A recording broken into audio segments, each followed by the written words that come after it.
रही है, लेकिन वो वीलॉग भी अभी अभी करके मैं फारग हुआ। कोई आंधी चली है और अन्नी पै गई, नेरी चल पई, तो मैं जरा ना उहदे च फस गया वहाँ। मैं कही भट्टी साहब बैठे हुए, चले लाहौर की बात, तेज़ हवाओं में कोई बात ही कर लें, तो चले आप लो जी छिड़का दिए।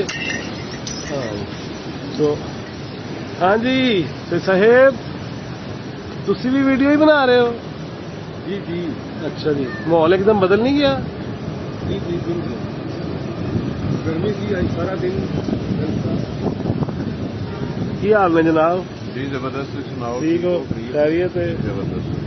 कैसे एकदम की हो गया है? मौसम लाहौर का चेंज हो गया है, मौसम बड़ा जबरदस्त, बल्कि आशिकाना हो गया है। अल्लाह अकबर। अच्छा, लेकिन तुसी हुणे गल कुकड़ी दी भी कर रहे सी। कुकड़ी? हाँ मुर्गी। मुर्गी का अज बड़ा, मैं ना गया बाजार ते मैं मुर्गिया नूं पुछया मुर्गी की भाव, उन्हें कहा जी 600 रुपए किलो। मैं कहा यार एड्डी महंगी मुर्गी। मैं फिर ना उस चक्कर के चलो गोश्त थोड़ा जिहा वड्डा सस्ता होएगा कि मैं वो लै जाना कोई, ताकि वीकेंड हैगा बच्चों का जरा गोश्त खा लें। उत्थे गया तो उन्हें कहा जी 650 रुपए किलो। मैं कहा यार तू ते 450 रुपए दे रहा था, हूँ तू 650 दे रहे। उन्हें कहा कि भाजी वेखो मुर्गे का 600 का हो गया है। मैं तो बड़ा 650 का ना बेचा। मैं क्या कोई कीमत शीमत वधी है कोई ऐसा? मैं कहा नहीं नहीं बस असं नाल वेख के मुर्गी वाले क्या असं आपे कीमत बढ़ा ली है जिस तरह सानू रेट मिले। कोई पुछन दसन वाला कोई नहीं कितने गवर्नमेंट कोई जिली इंतजामिया कोई ऐसी चीज नहीं है जी। देखो तुम सब तो वड्डी गल है कि मैं हैरान हाँ कि वो कह रहे मुर्गी वाला कि सानू जो रेट लगा तो वो वड्डे गोश्त वाला कह रहा कि असं आपे वधा लिया, असं मुर्गी वेख लीए 600 की है, अभी क्यों ना 650 कमाई है भाई। उन्हें 200 अपना वधा लिया, 450 की बजाय वो वड्डा गोश्त वाला 650 दे।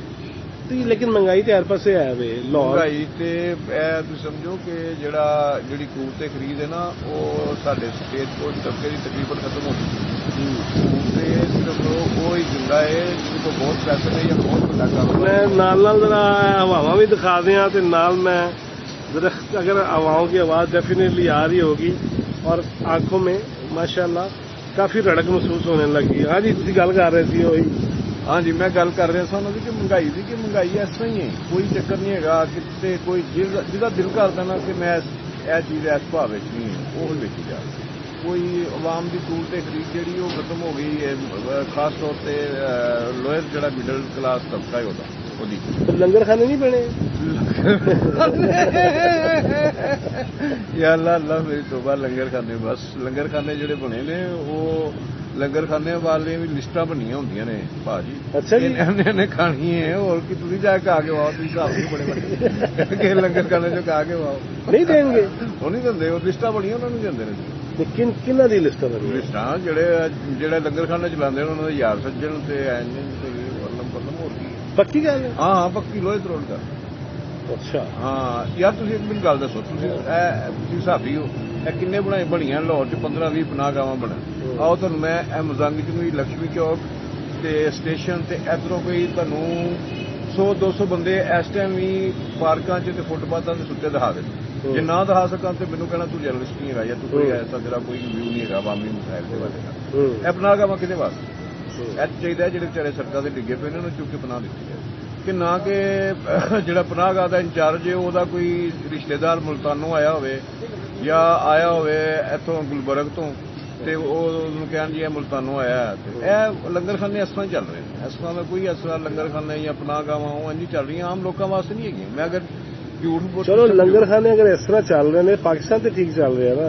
पाकिस्तान तो बड़ा ठीक चल रहा है, अल्लाह अकबर, इन्ना ठीक चल रहा है, इन्ना ठीक चल रहा है कि इस वक्त यह हुई पई है कि किसी टाइम भी पाकिस्तान के अवाम मौजूदा हालात चो महंगाई के खास तौर पर जो इशू है उससे बाहर निकलन तो गो लिया गो कहन, इस तरह के हालात हो चुके हैं।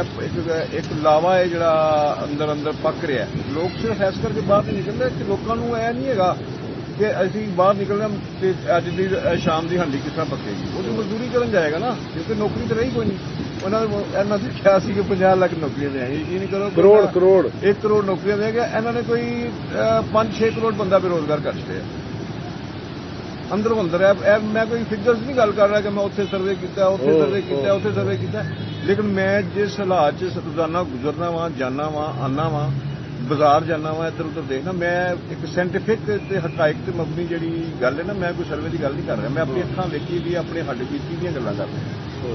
ਠੀਕ ਹੈ, ਕੋਈ ਨੌਕਰੀ ਅੰਦਰੋਂ ਅੰਦਰ ਹੀ ਉਹ ਸਭ ਕੁਝ ਜਿਵੇਂ ਅਸਦ ਮਾਨਤ ਨਹੀਂ ਲਗਾਇਆ ਸੀ ਨਾ, ਅੰਦਰੋਂ ਅੰਦਰ ਹੀ ਵਾਗਦਾ ਰਹਿੰਦਾ, ਪਾਣੀ ਦਰਦਾ ਹੀ ਹਾਥੀ ਦਾ। ਹਾਂ, ਅੰਦਰੋਂ ਅੰਦਰ ਹੀ ਸਭ ਕੁਝ, ਕਿਸੇ ਨੂੰ ਪਤਾ ਕੀ ਹੋ ਰਿਹਾ ਕੀ ਨਹੀਂ। ਲੇਕਿਨ ਬਹੁਤ ਬਦਤਰੀਨ ਜਿਹੜਾ ਮੈਂ 52 ਸਾਲ ਦਾ ਹੋ ਗਿਆ ਤਕਰੀਬਨ, ਮੈਂ ਆਪਣੇ ਮੁਲਕ ਦੇ ਇਸ ਵਤਨ ਦੇ ਅੱਜ ਤੱਕ ਐਡੇ ਬਦਤਰੀਨ ਹਾਲਾਤ ਦੇ ਵਿੱਚ ਜਿੱਦਿਆ ਜੀ। ਸਾਇੰਟੀਫਿਕ ਬਿਲਕੁਲ ਇਮਾਨਦਾਰੀ ਨਾਲ, ਕਿਸੇ ਪਾਰਟੀ ਨਾਲ ਕੋਈ ਰਿਲੇਸ਼ਨ ਨਹੀਂ ਸੀ, ਕੁਛ ਨਹੀਂ। ਮੈਂ ਵੀ 20-25 ਸਾਲ ਹੋ ਗਏ ਨੇ ਕੰਮ ਕਰ ਰਿਹਾ ਮੀਡੀਆ ਦੇ ਨਾਲ, ਵਰਤਾਵਾ ਕਿਸੇ ਨੂੰ ਕਰਵਾ ਦੇਣਾ। ਲੇਕਿਨ ਮੈਂ ਤੁਹਾਨੂੰ ਦੱਸ ਰਿਹਾ ਕਿ ਬਹੁਤ ਹੀ ਹਾਲਾਤ ਜਿਹੜੇ ਨਾ ਉਹ ਖਰਾਬ ਹੋ ਗਏ, ਹਾਲਾਤ ਖਰਾਬ ਹੋ ਚੁੱਕੇ ਨੇ। ਚਲੋ ਅੱਗੇ ਵਧਦੇ ਹਾਂ ਜੀ। ਥੈਂਕ ਯੂ ਭੱਟੀ ਸਾਹਿਬ, ਬਹੁਤ ਸ਼ੁਕਰੀਆ। Thank you. ਲੋ ਜੀ, ਫਿਰ ਹੁਣ ਮਾਵਾਂ ਦੀ ਸੁਣੋ ਜ਼ਰਾ ਆਵਾਜ਼ਾਂ ਵੀ।